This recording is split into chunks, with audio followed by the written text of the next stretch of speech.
వసంత ఋతువులో తిరుమల శ్రీవారికి వసంతోత్సవాలు నిర్వహిస్తూ ఉంటారు కదా. ప్రత్యేకించి ఈ వసంత కాలంలోనే ఎందుకు ఈ వేడుకను నిర్వహిస్తారు? వసంతోత్సవాలు, వసంతము అంటే మన జీవితంలో ఒక ఆనందాన్ని కలిగించేటువంటి ఋతువు, మనందరికీ తెలిసినటువంటి విషయమే. మరి మనం ఆనందంగా ఉండాలి, అందుకు మనం ఏం చేయాలంటే స్వామివారిని కూడా మనం సంతోషపెట్టేటువంటి కార్యక్రమం చేయాలి.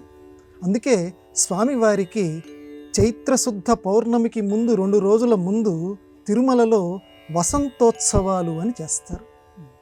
ఎందుకనంటే ఇది ప్రధానంగా ఎందుకు వచ్చిందండి ఈ ఆచారం అని అంటే, ఉష్ణతాపాన్ని స్వామివారికి తగ్గించటానికి మూలంగా ఇది ఏర్పడిందట. వెంటనే మనకు ప్రశ్న వస్తుంది, స్వామివారికి ఉష్ణం ఏంటండి? మన మానవుల కంటే ఉండాలి కదా.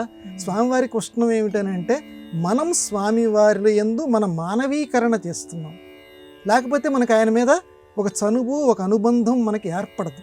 అందువల్ల ఆయనకి అంటే మన చిన్న బిడ్డకు గనక ఏదన్నా ఒళ్ళు కొంచెం వెచ్చగా ఉంటే అయ్యో అని ఎలా అనుకుంటామో, అమ్మో మా స్వామికి వెచ్చదనం రాకూడదు, చల్లదనం కలిగించాలి, ఈ వసంత ఉత్సవం చేసి స్వామివారిని మనం సంతోషపెట్టాలి అని వసంతోత్సవాలు చేస్తారు. చక్కగా ఈ చైత్రశుద్ధ పౌర్ణమికి ముందు 2 రోజుల ముందు ఈ వసంతోత్సవాల్లో ప్రధానంగా ఏం చేస్తారంటే, స్వామివారి పక్కనే దేవేరులను పెట్టి ఆ 4 మాడ వీధుల్లోనూ ఊరేగింపు చేస్తారు.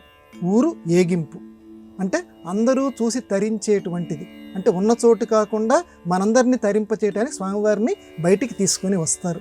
అలా చూడటం వల్ల ఏమిటంటే మనకు కూడా ఒక ఆధ్యాత్మిక వాతావరణంలో మన మనస్సు పవిత్రతని సంతరించుకుంటుంది. కాబట్టి తర్వాత వసంత మండపంలోకి స్వామివారు వేయించేస్తారు.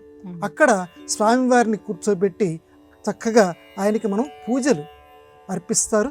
వాటిని చూసి వసంతాన్ని మన జీవితంలో కూడా ఎవరు కూడా జీవితంలో శిశిరం అనుభవించాలని ఎవరు కోరుకోరు. శిశిరం అంటే రాలిపోవటం, క్షీణించటం. మన జీవితంలో కూడా వసంతం రావాలి. వసంతం అంటే సంపద, ఆయుష్ ఇవన్నీ కూడా చక్కగా ఉండటం. కాబట్టి మనకి ఆ సంపద వసంతం, ఆయుర్వసంతం రావటానికి స్వామివారికి వసంతోత్సవాలు జరుపుతారు. ఉగాది తర్వాత ఇదిగో ఈ వసంతోత్సవాల్ని తిరుమలలో చక్కగా జరిపారు.